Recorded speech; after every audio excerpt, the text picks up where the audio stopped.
All right. Welcome to episode number 4. Welcome to Workforce Unfiltered, where we cut through the politics, the headlines, and the talking points to examine the laws, data, and decisions shaping the modern workplace. I'm David Cohen, your host, president of DCI Consulting Group. And today we're going to talk about demographic data collection and proactive workforce analytics. A lot of questions surrounding that right now. Last year and a half have been interesting, let's just say. Um, and especially as it relates to EEO and civil rights laws. Right, we saw the revocation of 11246. We've seen a full-on assault on corporate America in regard to their DEI activity. You've got DOJ involved.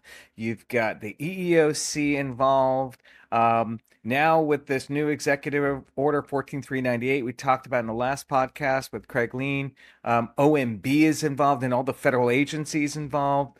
So a lot of focus on DEI. EEOC just proposed to rescind the EEO1 report. We'll see how that goes. We could have a whole nother podcast about that. And then, the DOJ utilizing a very powerful fraud tool from 1863. I'm not sure Abe Lincoln was thinking about DEI when he signed the False Claims Act into effect in 1863. But now the administration is using the False Claims Act to go after DEI. With all of that, over the last year and a half or so, I have personally found there's been a lot of confusion, a lot of misinformation, as it relates to the collection of demographic data and EEO analytics. So kind of at a macro level, Scott, you've got one hand, you got the administration saying on the record that Title VII requires the collection of demographic data. I've spent some time looking at Title VI, and not sure where they're getting that from, but they're saying Title VI requires the collection of demographic data, and they've put forward a robust data collection tool for the Department of Education on admissions data for students. And then on the other hand, EEOC has not issued any formal guidance on this. But Scott, you and I have been talking about this for a while. Both the general counsel and the current chair of the EEOC have both publicly stated that it is lawful to collect demographic data and conduct proactive EEO analytics. Scott, you and I were at the Institute conference a couple weeks ago, and Andrea Lucas really made that clear that collecting this data is lawful, and doing privilege analytics to identify discrimination is lawful. But they both made it clear that you need to keep that data separate. But we're going to get into all that. So I'm super excited today. I'm joined by my good friend Scott Kelly from Ogletree. Scott has been spending a lot of time on this issue, working with his clients to navigate all of this. And I think Scott is one of the best employment lawyers in the country on this. So, Scott, welcome to the podcast. Hey, thanks for having me. I'm excited to be here and see what all we can get accomplished in our time together. There's certainly a lot that you just identified for us to talk about. Yeah. So let's get in it, Scott. Like I said, you're one of the leading voices in the country on EEO law and workforce analytics. So before we get into the weeds, kind of give our listeners a quick overview of why demographic data collection matters for employers, and why it's suddenly, after 60 years, like why is this at the center of so many conversations right now? Sure. So, I, in my perspective, I think data collection is pretty much the cornerstone of, or the backbone of federal civil rights enforcement. I think it's really hard to really envision the ability for either the enforcement agencies to try to figure out how to enforce these laws And then for employers, frankly, to understand how to comply with them, and be proactive, um, in their attempts to ensure that they're doing not only what the law requires, but using the laws to help them navigate and make their workplaces better for their employees and for potential folks to join them. Overall creating, I think, a better environment so they can focus on whatever their business needs are. So like getting to business, I see the two things going hand in hand, and I think that data collection is really important to accomplish all those goals. Yeah, and so we're going to unpack all of that, right? But let's start at a macro level. There has been, Scott, so much confusion and, like I said, misinformation, and I feel for HR professionals out there, because there are I've heard this from some lawyers, that it is unlawful to collect demographic data on applicants and employees. So let's just start there. You're a legal expert. You've been doing this a long time. Is it illegal to collect this information? I am no, flat no. I take a pretty different approach to that. I think your distinction. If we're talking about applicants, I think there is one area that you need to look at from a legal framework standpoint, and then if you're talking about your employee population, that would be a different framework, and perhaps there's some mixing there or some overlap between those Yep. two frameworks. I think if you're, you know, covered by Title VII, which the threshold there is quite low. Um, Right. Title VII, I think, is going to require you to collect data, both from your applicants and your employees. I just think that kind of full stop, it's there, and I think you can point to a couple of different sources for that. Yeah, and Scott, right? I mean, there is nothing that's come from this administration, that has stated that. I think there are some people within this administration that don't like the idea of data collection, but that's their opinion versus the law. And like I said, I mean, they have gone as far under Title VI for higher ed to say you must, to collect this information. And there have been recent EEOC settlements and consent decrees where EEOC has cited employers for failing to keep records and required, as part of that consent decree, that they use self-identification forms to collect demographic data. So let's narrow in, Scott, right? Okay, so I think we both agreed that there's nothing that says it's illegal. Yep. Now let's talk about Title VII and record keeping obligations under Title VII in the statute. There's 709C.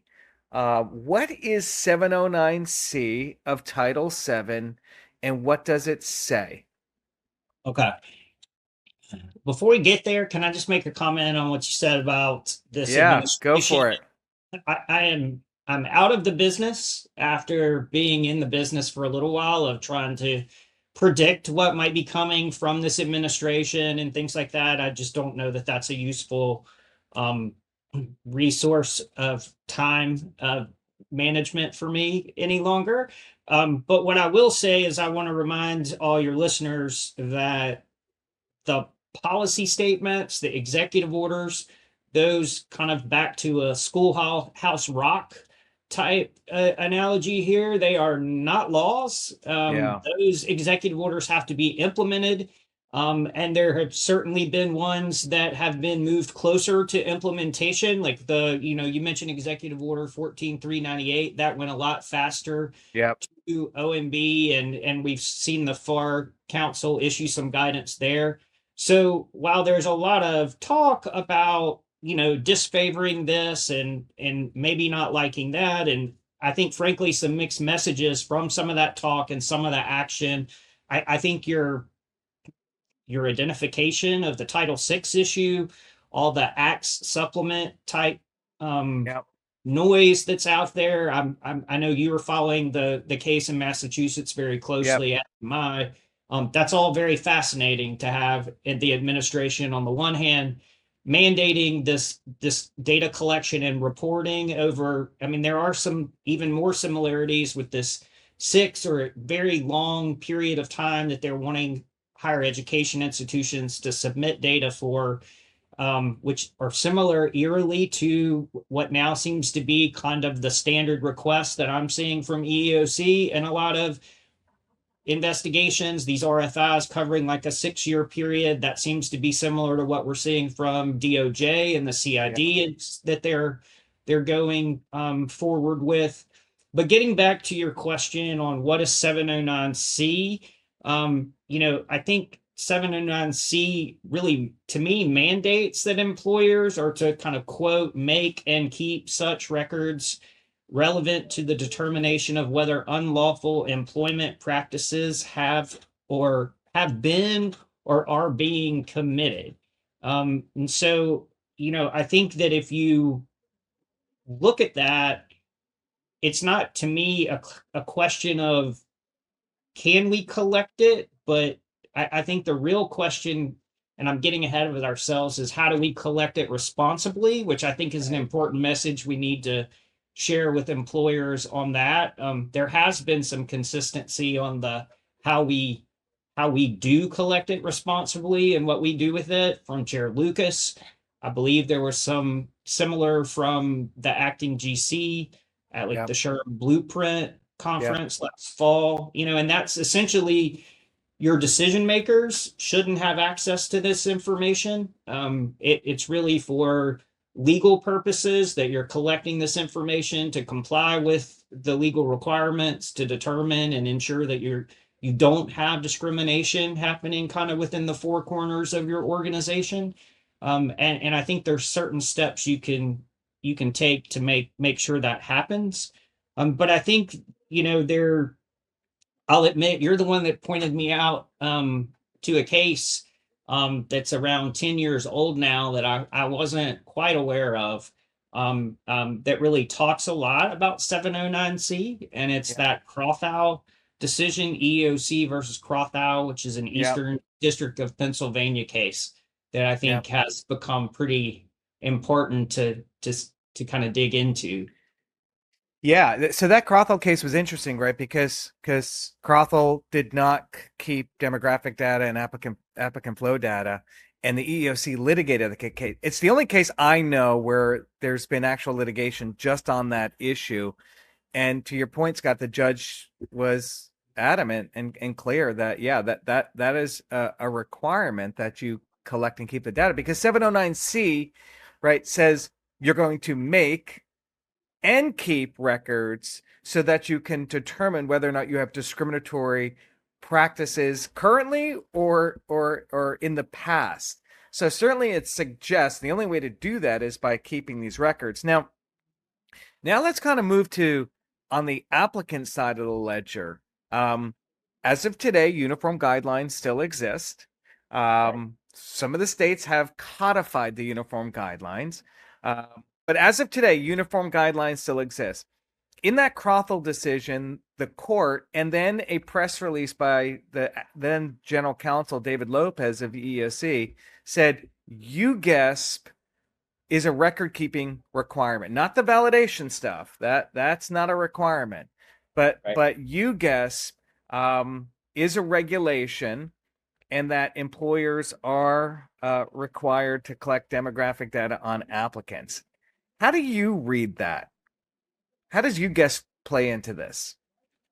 Well, so you guess basically requires, as I see it, anyone like so users, I think is the technical Right. term of a selection procedure to maintain and have available these records, disclosing the impact of those selection procedures on race, sex, and ethnicity groups. Right.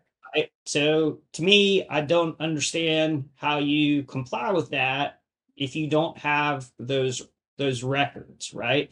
And I think when we get into, I know there's a lot of debate, or I've heard it from clients, well, we don't really have selection procedures because they're thinking like, we're not making anybody go through an assessment. We don't have a physical skills test. We don't do behavioral testing. So we Right. really don't have assessments.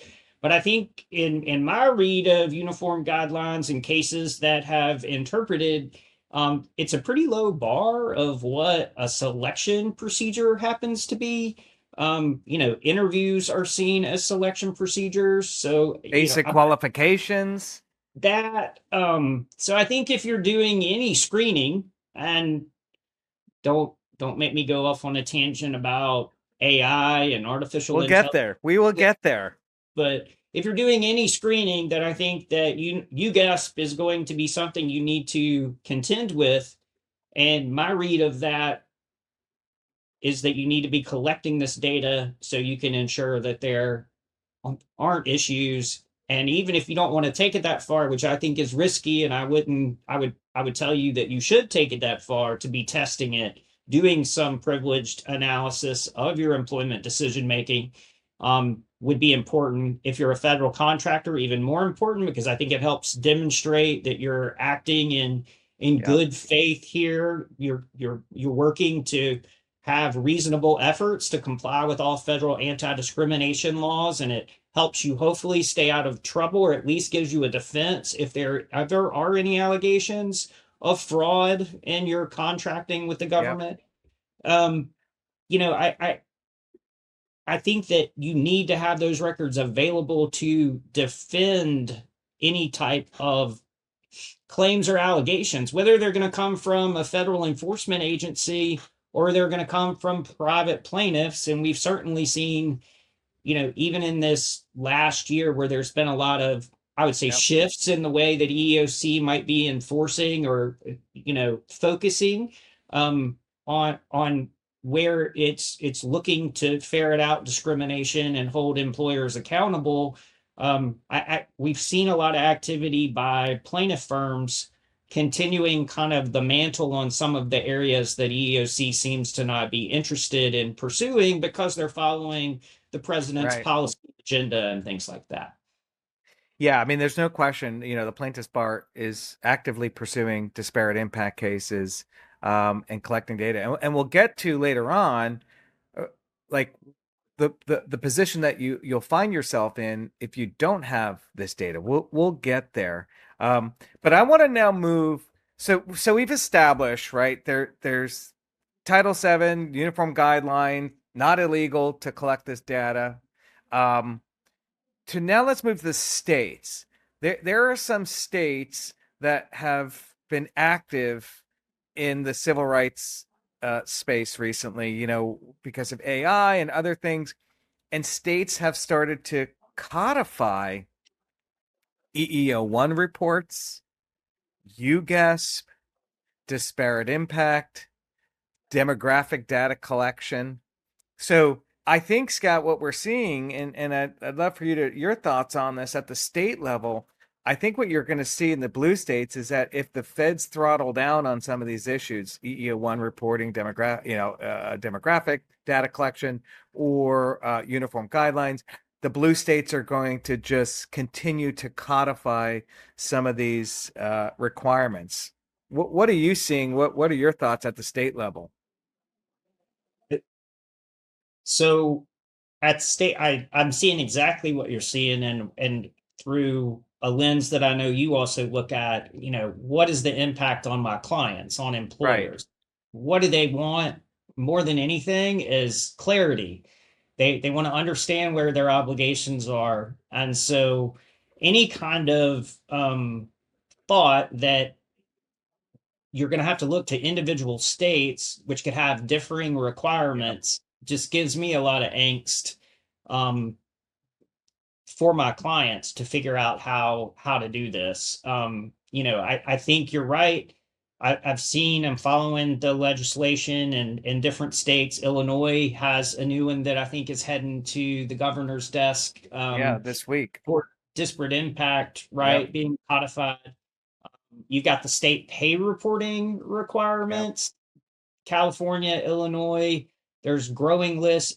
Massachusetts has that state pay report that's Yep. basically submit your EO1 report. Yep. Um, New York City, I think we're all kind of watching that one as far as what the pay reporting is going to be there.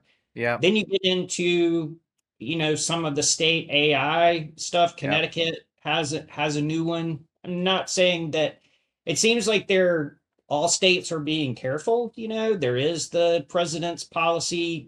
This is Right. a very pro AI, pro technology administration.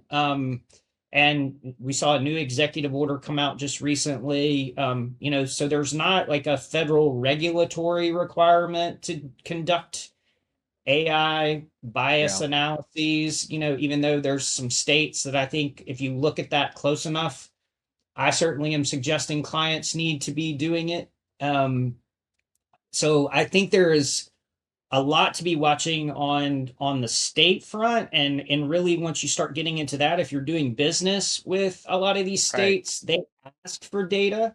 I know Right. that that's something that this administration's not a fan of, but I can tell you I get plenty requests from clients all the time figuring out how do I handle these requests from whether it's a state agency or a local municipality asking for information. Sometimes surprisingly not always in blue states do these requests come from. Yep. So it's a challenge that I think employers are on the ground are dealing with day in, day out. And there's a lot of noise around it. But I definitely feel like absent some kind of federal, what some people are seeing as a federal requirement because of like the EO1 and the potential rescission that's out there, like I still think these state and local requirements are going to have a big impact on how employers look at it. What I always talk to clients too that might like lean heavy towards locations and let's say like red states as opposed to the blue states, that's great, but we're in a different world. I mean, it's kind of like when people still talk about data collection responsibility and what tear off sheets were when I first got Right. into this, 20 something years ago. There was all this discussion of tear off sheets that really was back when we were using paper for Paper. applications, right? And that just doesn't happen really at all anymore that I'm aware of. And it's just there's I would say there's a lot of uncertainty and out there for employers, and I really hope that if they're listening, they understand that as we started this, it's lawful to collect the data, Yeah. and you need to be collecting it because you can't control where somebody might be applying to your job from. So you might Yeah. be sitting in my home state of Alabama, as an employer, but you could be getting applicants from all across the US, and you got to be thinking through all those issues. Yeah, and then practically, right? If you're in California, California specifically says you must collect this data. So, and then other states, right, are you have to do these reports. Another thing, New York City, you got to do this local 144 bias audit, so you need the data. So practically, if you have an ATS system and an HRS system, what are you going to do? Try and turn it on, turn it off, state by state level. That's going to be really difficult. The other thing is, looking forward, who knows what happens with the midterms? Who knows what happens if the Democrats, get the House and the Senate, and what they try to push through appropriations. And then the last thing I'll say is, pendulum swing. And if there's a change of administration, a new administration can come in, still rely on the False Claims Act or EEOC's commissioner's charges and say, look, Title VII has always been there. You had a requirement to do this. We want 6 years worth of data. Oh, you didn't have it? We'll use an adverse inference theory, which we'll get to in a little bit.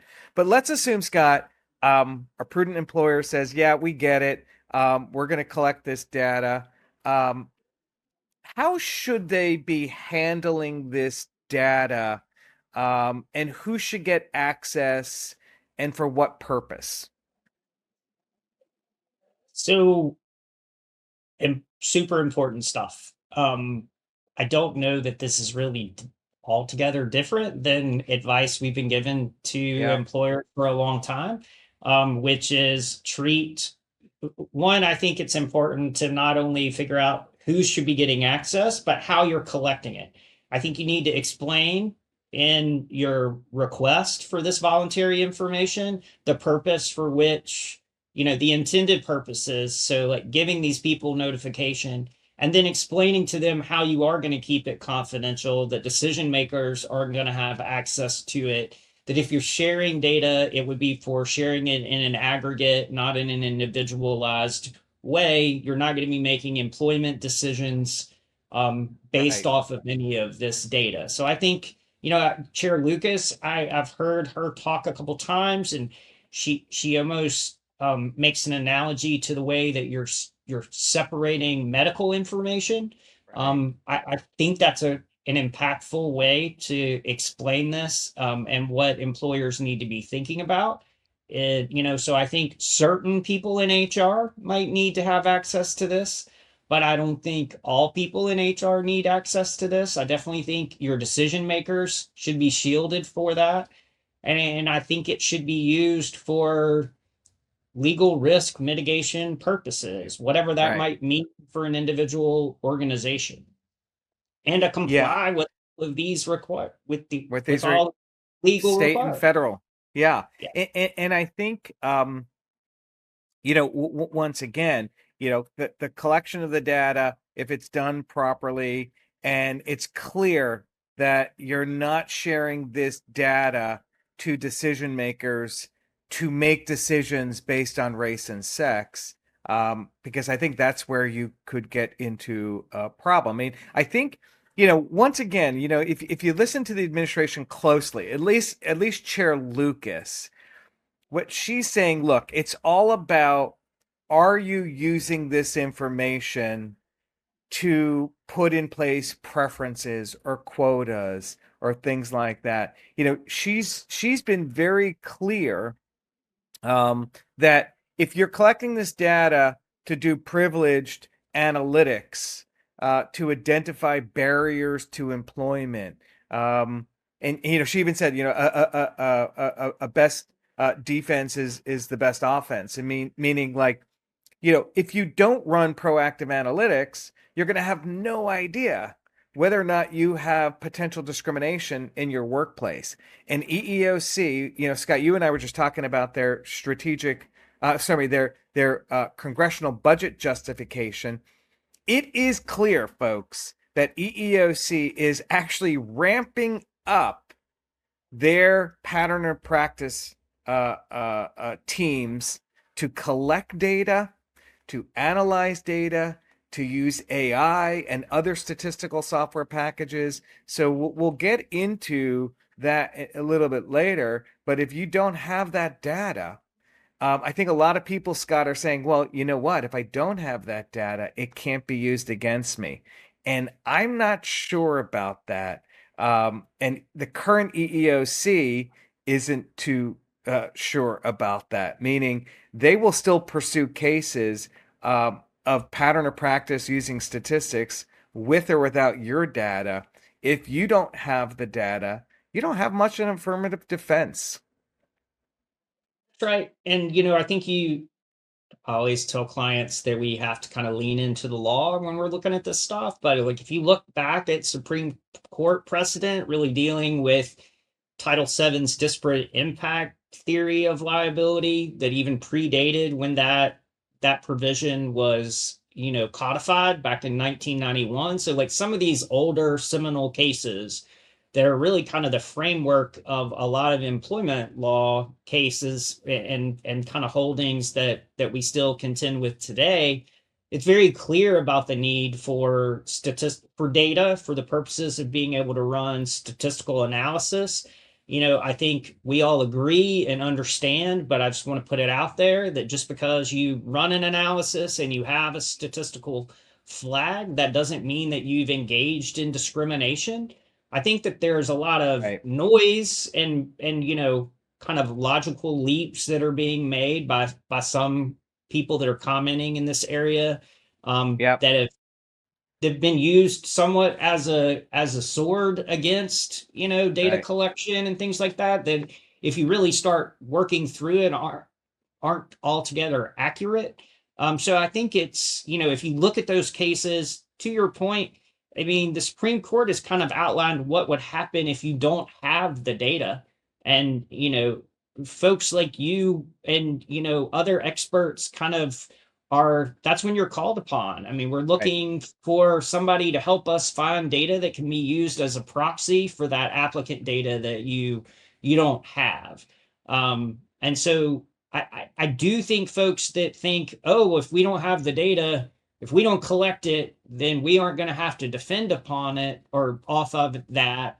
I think they're going to find themselves in a little bit of jeopardy to figure out how to defend without the data. And it's likely going to be that the costs of defense are going to go up. And I mean, and you provide really good service, folks in your industry do. I'm not trying to suggest that, but it costs money to do some of this work when you're going to have to get experts in to figure out what, if it's census data or some other type of proxy data that you're working Yeah. on. And then you've got the idea of dealing with the battle of the experts, Yeah. just to get to a fundamental position of understanding, is there a problem here or not?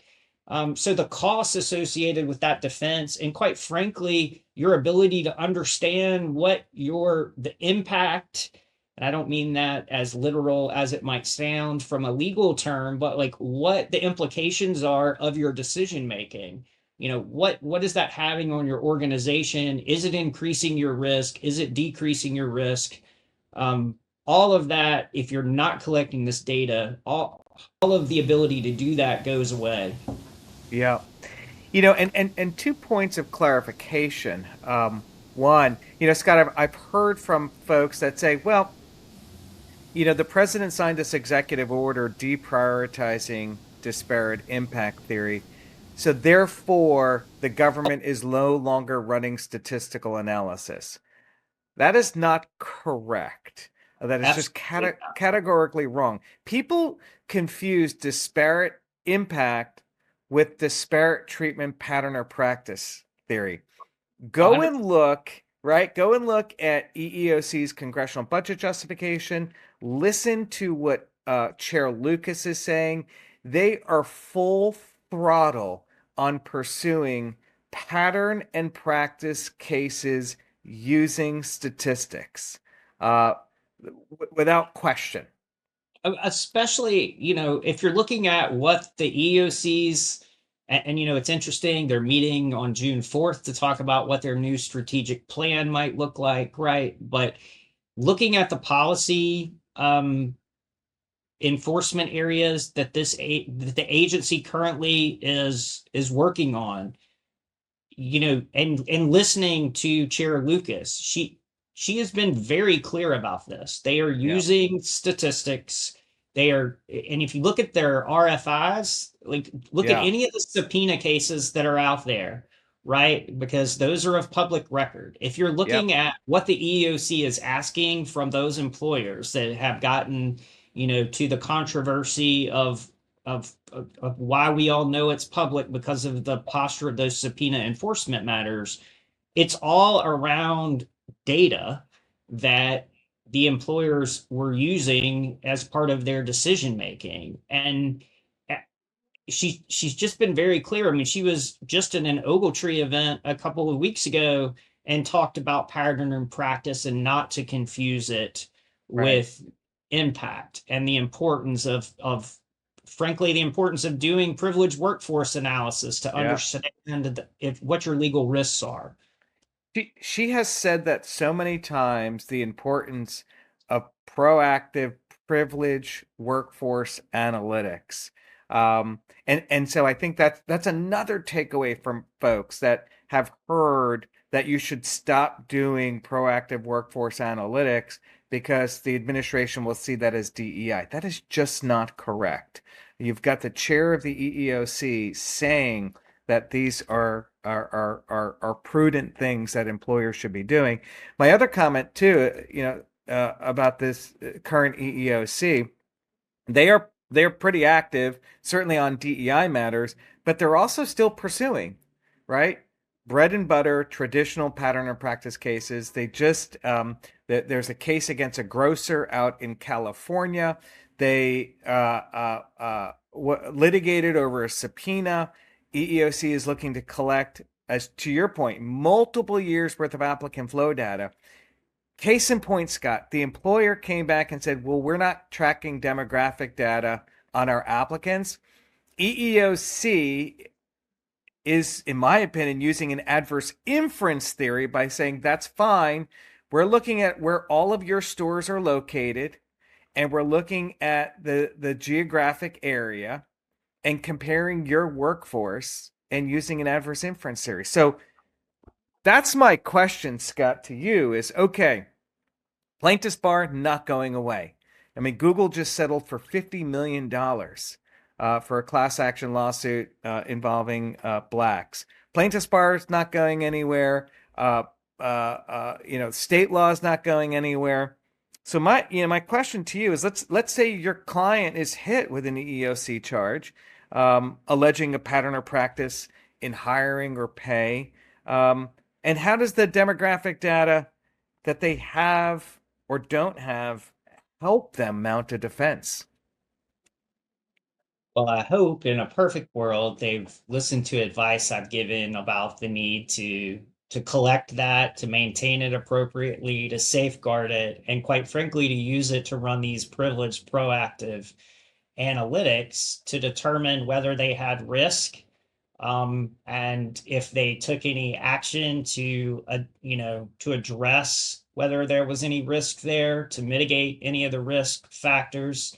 I think they could consider how that work would go into their defense. Quite frankly, it could be used as proof that, right off the bat, they have evidence and information that they could share with whoever's making the claim, to prove that in fact what the allegations, you know, that there's not much merit to the allegations from a Yep, factual standpoint. And I think that that is something, particularly if you have it at your fingertips, if you're well versed in it, if you understand what's going on in your practices, you're able to turn that around pretty quickly. yep, And I think that makes an impact on the folks that are bringing these claims, whether it's a federal agency or folks in the plaintiff's bar. So I think that, and then if you get into any of the False Claims Act type risks, yep. I do think that having that information helps prove that you were not engaged in, you didn't have your head in the sand. You weren't, as Yep. I'm ostriching out. So you were like it's demonstration of your due diligence to That's comply right. with the federal anti-discrimination laws, and certainly I think helps kneecap any arguments that you possessed an intent to defraud the government. Yeah. Yeah, and I think right there's that requirement under the False Claims Act of scienter.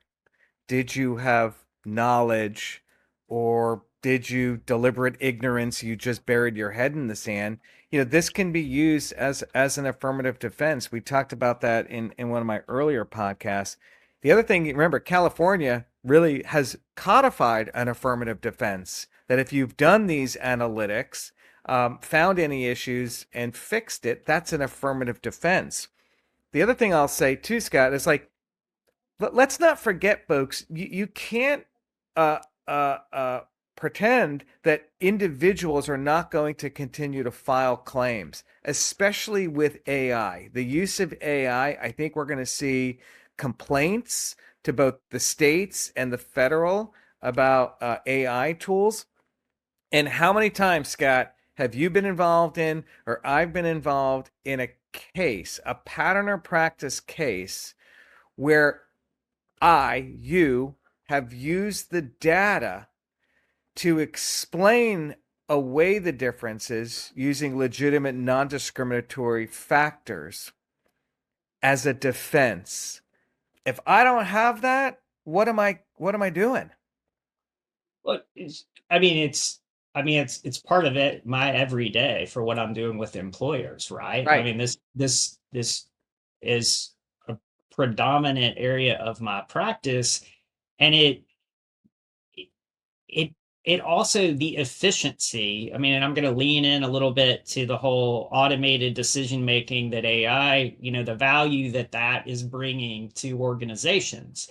And I can't tell you, being brought into those discussions where there's tension between the C suites and HR, and well, actually those two groups seem to be much more aligned.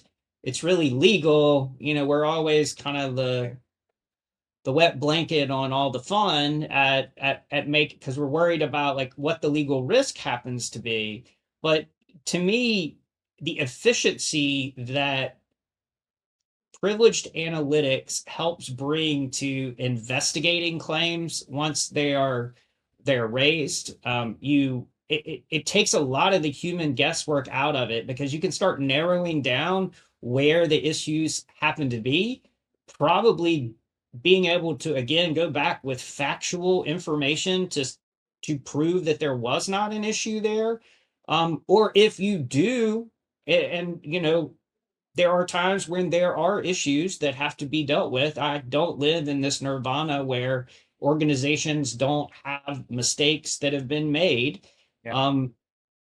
But let's say there are some of those unfortunate issues that are arising. It allows you to figure out what they are in a much more efficient, faster time frame with less resources, less people, and really it lets you get to what the heart of the matter is, so that employer can solve whatever that problem is, whatever and however that means for them to solve it, so they can get back to operating their business, which I think is, what I really try to help employers do is not let these things, these requirements, and all the things we're talking about be the tail that kind of wags the dog. But like, I want my employers to be able to do the work that they are trying to do.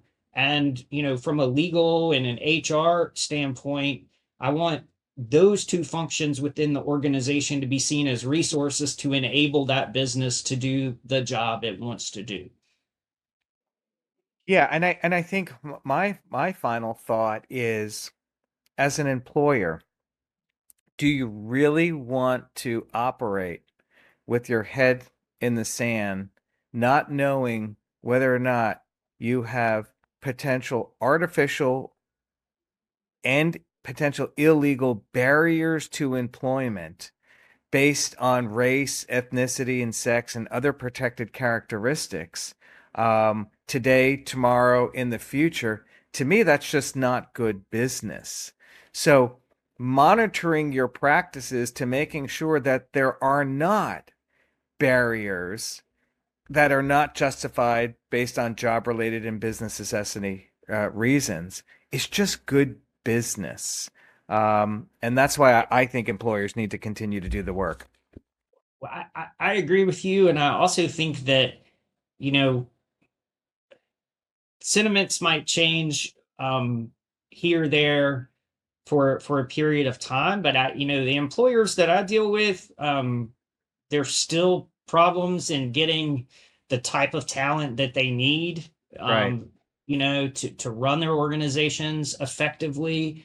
And I just think that most of the talent out there is is really expecting for employers to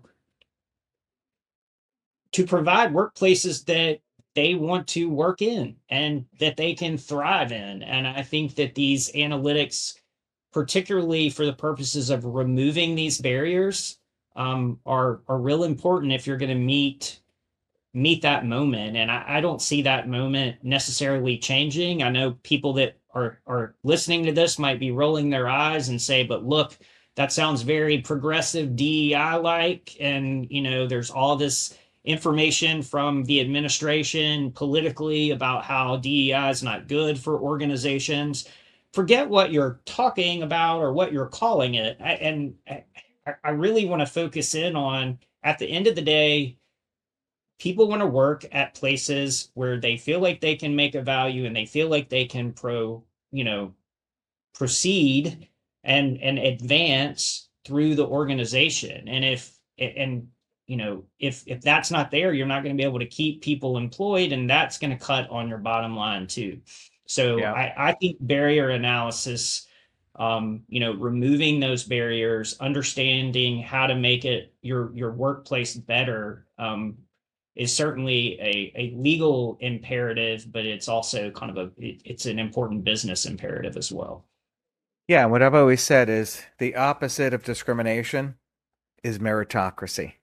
So, so you can't have both together. So in order to ensure that you're hiring the best, you need to make sure that you do not have artificial barriers and discriminatory employment practices. Scott, we are out of time. Thank you, thank you, thank you. This has been an incredible conversation. I have a feeling there's more to come on this.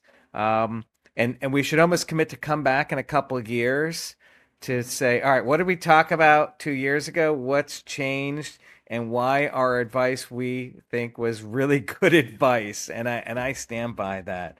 Yeah. To our listeners, oh, go ahead. I was going to say, I'm happy to come back. I'd also love for you to join me on a podcast that I have Oh called yeah, Defensible Decisions. I'm in. Maybe we can continue this conversation or take it in another direction. But thanks for having me today. I appreciate it. Love to. And to our listeners, thank you for tuning in to Workforce Unfiltered. If you enjoyed the conversation, subscribe, tell your friends, tell your family, tell anybody who's interested. Until next time, I'm Dave Cohen, and this is Workforce Unfiltered. Thanks.